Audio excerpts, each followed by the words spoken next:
Bonsoir.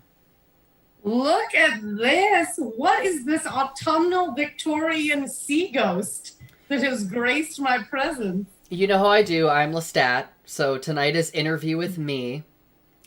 And Big Lestat energy. Like the queer energy running through that. No, you know what? I'm going to take it back. The gay energy running through that movie is just yes. remarkable. Thank you. And that's what I'm really challenging. I feel like I'm a Victorian Buddy Cole. Mm-mm. You know? He's like, notice anything different? Yeah. I'm not smoking. And it's great. I saved myself so much money that I bought myself my own bar. Well, girl, have a stand. Give us a tour. What is she wearing? How is she feeling? Okay, so girl, you can really tell when like an outfit is a cry for help.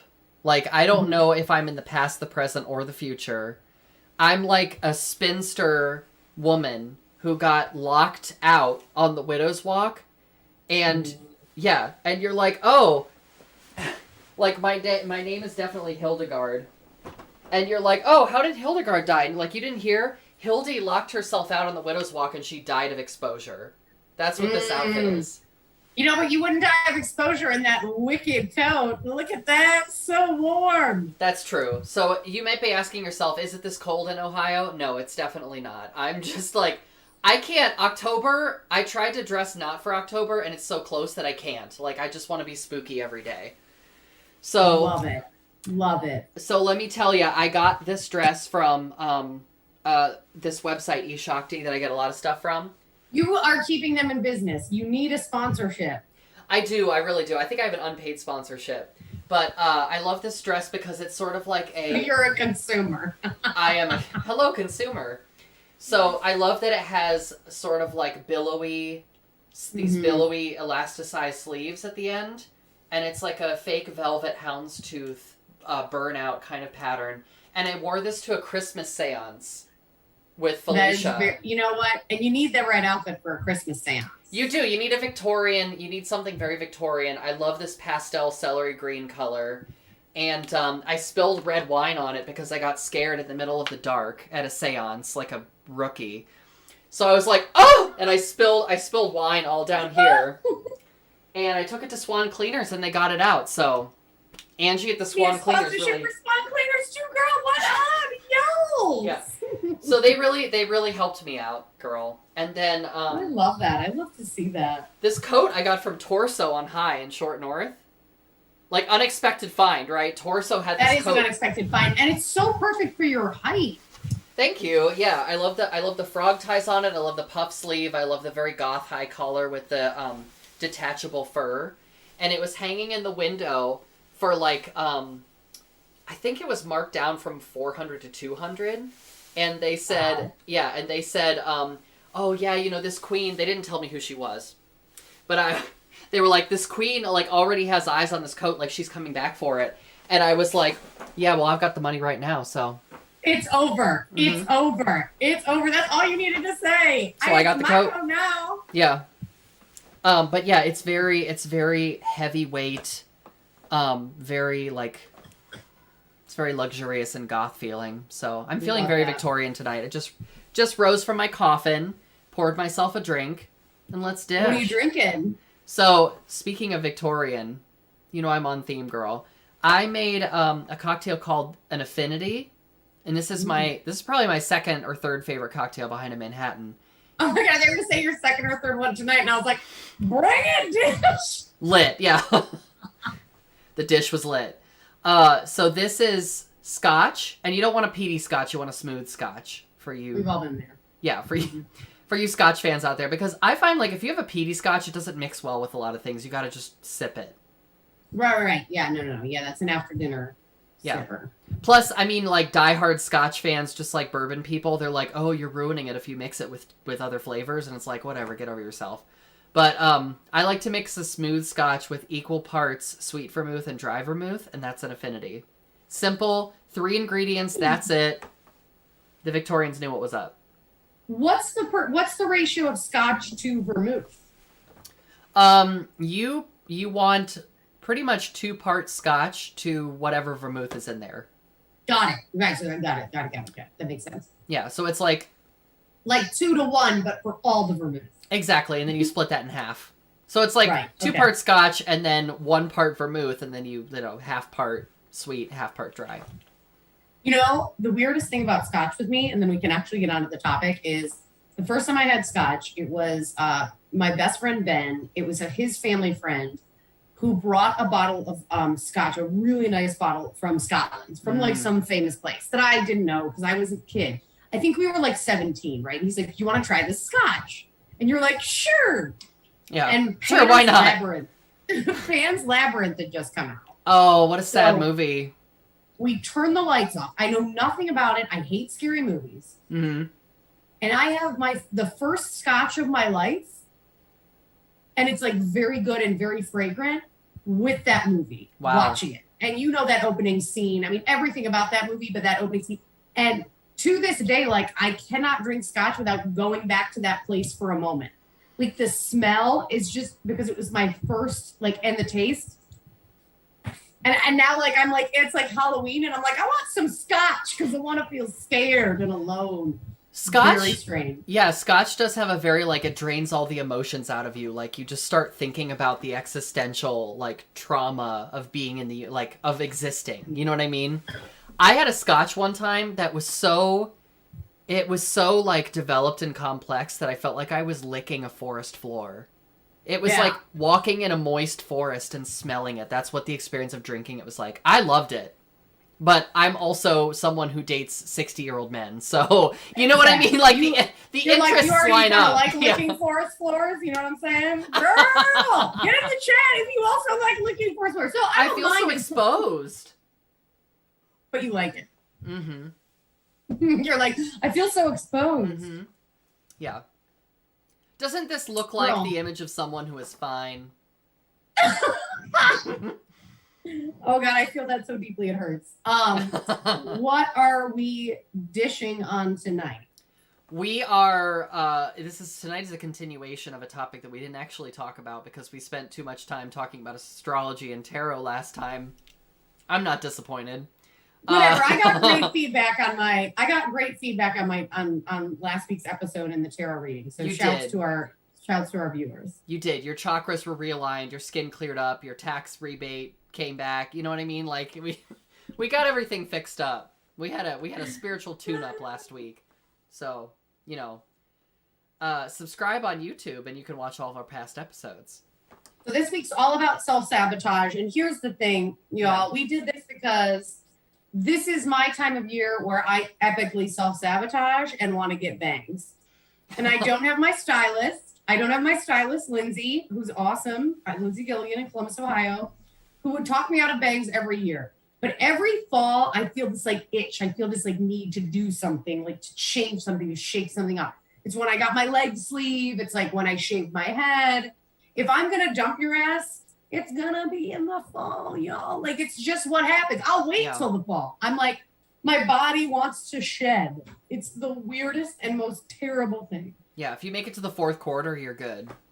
Exactly. Oh my God. If we make, well, no, not even, but you know, sometimes. Well, what about you, girl? How do you self-sabotage? Yeah. I feel like I just stared into the void for a second there. That's okay. I think that's part of self-sabotage. Every day, I was just is like in relationships. Yeah. The expectations of truth and how sometimes those can lead to self-sabotage. Yeah. Well, first I was thinking about wanting to change something at this time of year, feeling the cycle of sort of death and preparing for renewal. And that's very related to some of the pagan traditions around Samhain or Halloween. What's that? If you like. So, yeah, it's one of the sort of 4 corner posts of the pagan year, and it corresponds to Halloween. So it's the major autumn celebration. And it's the close of one year and the open of another, and it really symbolizes speaking with the dead and reflecting on the past, but also releasing things that you don't really need anymore and inviting things that you want to manifest. So I think I feel that because in fall, you see the seasons change, you're seeing the world turn over, like it's shedding its skin and building a new skin to come back in spring. Um, and I have seasonal affective disorder. So, when my happy light goes out, I'm like, what am I doing? What am I doing here? Right. What is this crazy ride and how do I get off? And particularly, like, nowadays in the last 2 years, but since 2016 when it was like a really rude awakening and we had this kind of like populist turnover of our social institutions and like the shifting of the Overton window to the right. And it's just like, okay, what is it that I want out of life? What is it that I'm getting real deep? I'm sorry. I know. I'm not. What is it that I want out of life? Like, what is the role of personal, meaningful connection to me? How do I get intimacy in the way I need it? Am I doing okay? Unanswerable questions, really. So, bringing that back into kind of like the not the macro scale but the micro scale, right? I feel like sometimes I am afraid of intimacy in the way that we all are, and I'm afraid of like giving too much away about the state of what's going on inside as a way of like protecting people I care about. But here's the thing, if you don't tell them things that they need to know, and then they come up later, not only do they not come up in a way that you have control over, you're like, oh, by the way, there's this thing I should have told you 5 years ago, right? That's not a fun situation for you, but it also ends up poorly for the other person because they're like, oh my god, I had no idea this was such a big deal for you. Why didn't you tell me about this sooner? And you're like, I don't know. Right. So, light stuff on the dish tonight, something I've been thinking about recently. Yeah, but I think, it's also one of those things where I don't necessarily think it's entirely intentional. Like, I've been thinking a lot about intent, not from like a legal perspective, like intent to kill, but like, what is intent and how relevant is it? Because like, I feel like with intent, it's like, let's say I really hurt your feelings. Like, I hurt your feelings when we lived together and you fucking cut raw chicken on my wooden cutting board. I did. We'll just use that example that I'm clearly over. For you, yeah. It's fine. For those of you that don't know, I ruined one of Brooke's favorite cutting boards because I cut raw chicken on it and it was wood. And left it there overnight. Anyways, yeah. So if we were going to use that example, which I feel like I'm comfortably over. Salmonella. But, like, you didn't intend, you would be like, oh my God, I didn't even mean to do that. And I'd be like, I don't fucking care. Like, intent, like, so I feel like that's the thing about it. It's like, all right, that's cool, but what's the remedy, right? Like, what's the, like, not necessarily solution, but what's the bomb? So like, oh my God, like in a non-monogamous partnership, and you're like, well, I didn't really like tell you that thing. And it's like, because I didn't want to hurt you. And it's like, is that why? Like, because if you scratch the surface, is that really why? Or did you just not want to manage the emotional fallout? Yep. And I think it's like acknowledging to self, like, hey, actually, you know what? That was going to be work. And that's like for me, where I'm like, what am I? But oftentimes when you scratch the surface of, I wanted to protect your feelings, it's from a selfish place. And I had this conversation with a male comedian who had cheated on his girlfriend. I know we're all surprised. Everybody gird your loins. And he's like, I really wanted to tell her, but then I realized it was for my guilt. I was assuaging my guilt. I wanted to share this with somebody. And instead, they weren't like together long. He just broke up with her. She's like, obviously, we're not compatible. The cheating wasn't one of those things where it was like, oh, eureka, I realized I do want to be with you, or just realized I want to open, whatever the thing was. He ended the relationship, but his point is why tell her? Like, what is the win? And I always think about that because I'm like, well, were you really sparing her? Because that's such a misogynistic bullshit thing, right? Yeah. People like, just don't want to, yeah. But it's also like, well, I don't know. If you know what I mean? If she'd find out later, it might be nice for her to hear from you. But of course, in your mind, you don't think she's going to find out. It's one of those things where it's like, is it really for the other person or is it for you? And is that part of the sabotage where you're just like, well, I just don't want to hurt your feelings. It's like, you don't want to fucking deal with it. Yeah. Well, let's have some real world examples. So, let's do some word problems math class. I'll give you an example of one that I think I did pretty well and then one that I don't think I did well. So, I used to have a lot of dreams about my partner dying. Boop! Light topic alert. My partner is 31 years older than me, and I would like to come out to you, Brooke. My partner is 31 years older than me, and that is just fine with me. But anyway, I used to have dreams that so there was this floating labyrinth, this square-shaped labyrinth with like tall hedge maze on all sides. It was very like the movie Labyrinth. Yeah. But imagine that like a square piece of it is like ripped up and floating in the sky with like roots coming down. So that's where this is happening. Someone draw this. Keep going. Yeah, I did draw it in my journal because I was like, oh my God, I have to remember this. And I can hear him saying, I'm about to fall off the side, coming like, he's like calling for help. And I know that he's hanging off the side by like one of the roots. But I don't know which side it is. And there's no like easy way to navigate the maze, right? So I keep getting to the edge and he's not there and I have to like navigate the maze and try another edge. So I'm just like shooting in the dark, right? I'm just trying edge after edge.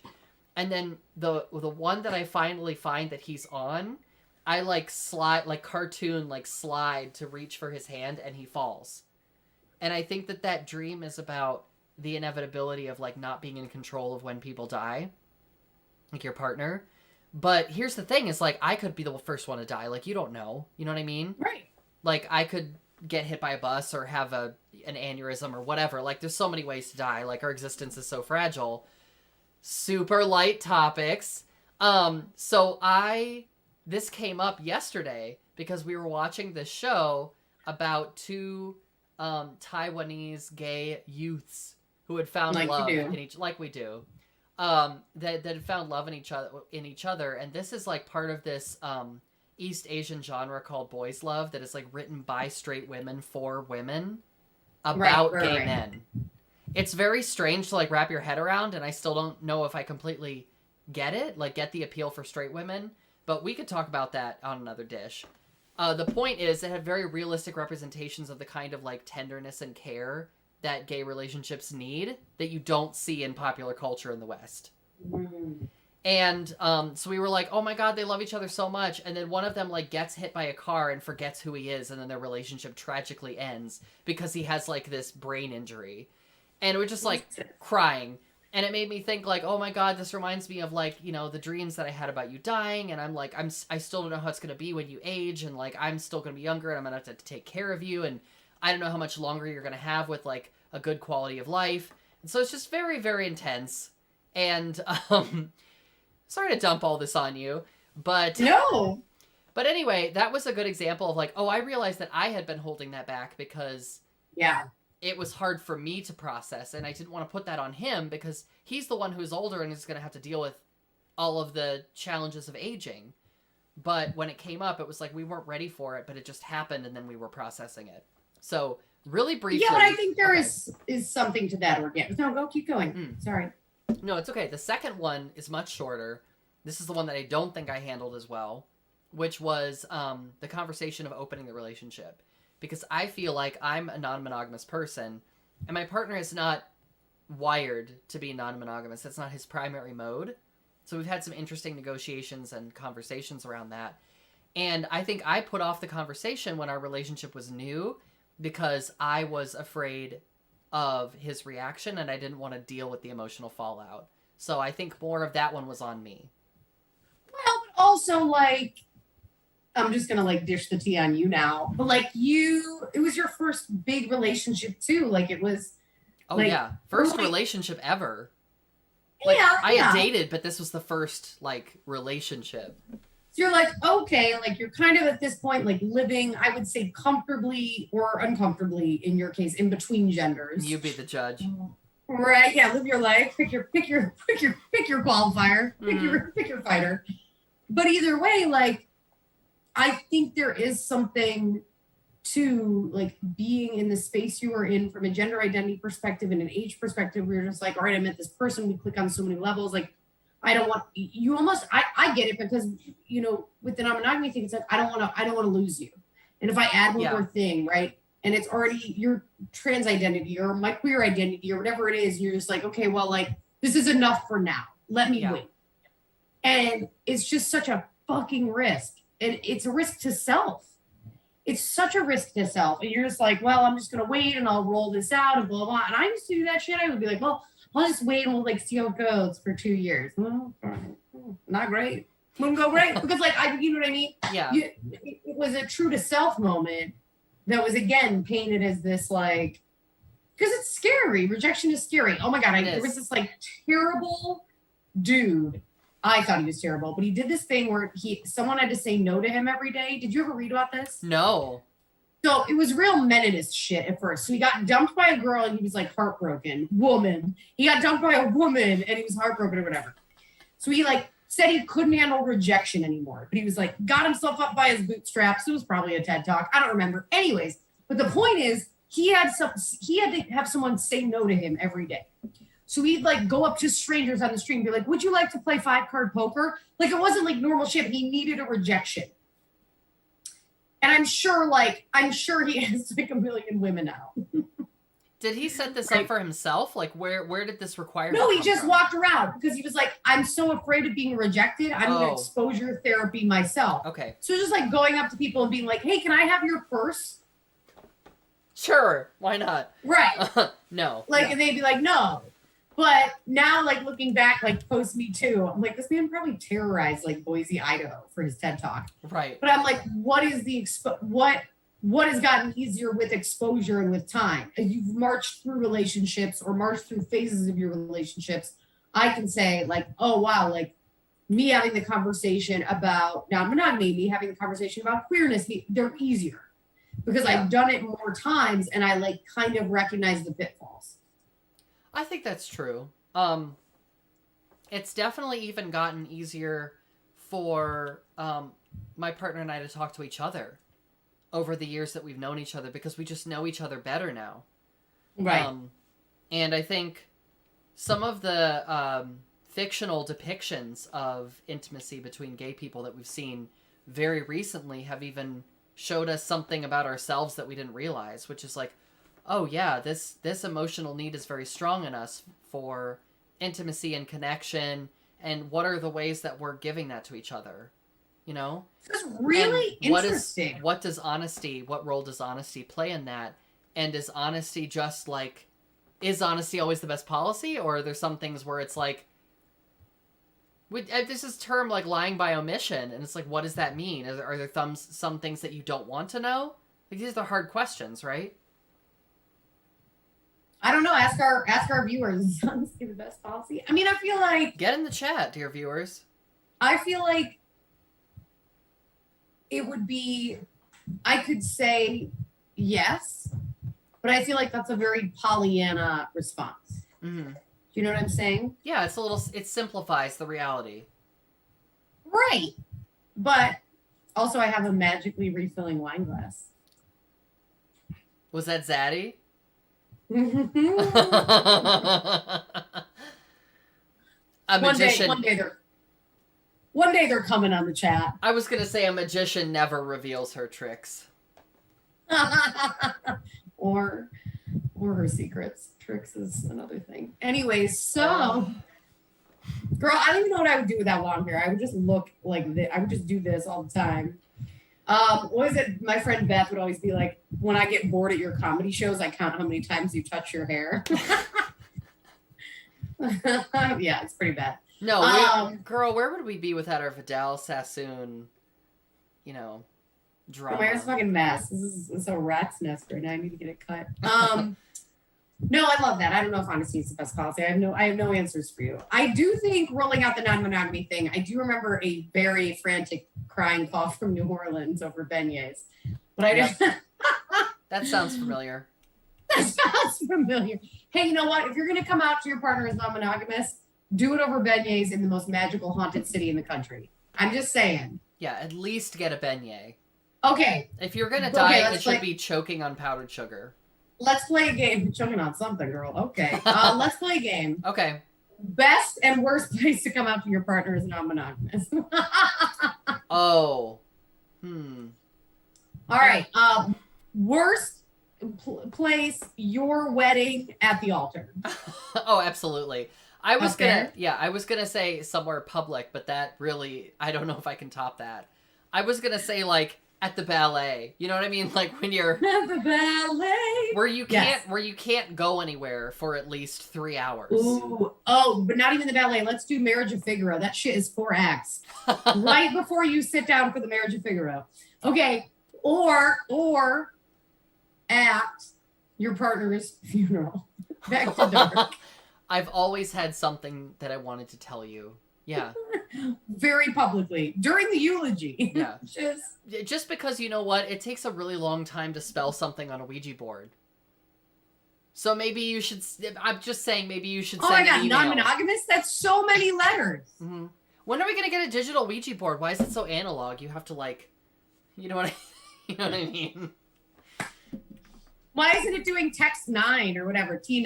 T9. Yeah, I surely do. I surely do. I could do it without even looking. I was very sensual, and I had no friends. I mean, I can't anymore. I used to be able to. Girl, I love this. Okay, best place, worst place. Best place. Aggressive eye contact on the couch, watching something together, like tuning out. You know what I mean? Like both people are on their phone, you're watching something, you're not really paying attention, and you're like, by the way. Isn't that the best possible place? Because No. The best possible place is like on a sunset sailboat with just the two of you, where you know she's attracted to the captain. And the captain is the only other person. Because here's the thing, when you're coming out as non-monogamous, the other person needs to visualize a potential, or they freak the fuck out. So you set it up and be like, oh my God, baby, what's your type? Like for you, if we were doing this, if we were dating and I wanted to come out to you as non-monogamous, I'd be like, all right, girl, we're getting a sailboat. Yeah. I found a 65-year-old boat captain who like wears Skechers and like pleated khakis. You would be like, I've booked us tickets for a daddy cruise, and I would be like, what's going on? It would be so telegraphed. Anything with daddies, and I'd be like, is she okay? Penny. Penny's so mad. Hold on. We've triggered the alarm dog. What Penny happened? Is so mad about non-monogamy. Hold on. Oh, Penny, it's okay. You can have as many loves as you want. She has no chill. She's very I think Penny is like, what about polyamory? And it's a great point, Penny, because they're not the same thing. No. I feel like neither you nor I are polyamorous to speak of, but there are some interesting overlaps and also differences between non-monogamy and polyamory. So we can talk about that next week, girl. We should. Have we ever? I don't think we've talked about polyamory as a topic yet. No, I don't think we have. Well, we surely should. Well, opportunities for discussion.com/ readers, cover dish / just kidding. That's the end of the Dear readers, we have been off the rails and on the rails with you today. We are so excited you listened and watched, and please keep tuning in. We'll be back next week, apparently talking about polyamory, and I'm going to go fight my dog. Please follow us on YouTube, like and subscribe to our channel. Check us out on Facebook. And as always, follow us on Instagram at Covered Dish. You can follow us personally at Not Gay As In Happy and at Eileen Galvin Burlesque, where you can see where we're performing in our respective cities. Yo's. Oh, now I'm and sad. Girl, drum roll, please. I will be me. performing at Beef Ghost on Friday, October 21st in Columbus, Ohio for my birthday. Mark your calendars. It's going to be an amazing show. It is already sold out. You better believe I have my ticket. It's ready to go. You already have your ticket. They may release more, so I will keep you posted. If there's any chance for more tickets, keep an eye on my Instagram story, and I'll post it on the dish as well. We love you all so much. We will be back next Tuesday. Thank you, and happy dishing. All right. Bye, everyone. We'll see you on October 5th for the first spoopy covered dish. See you there. Bye.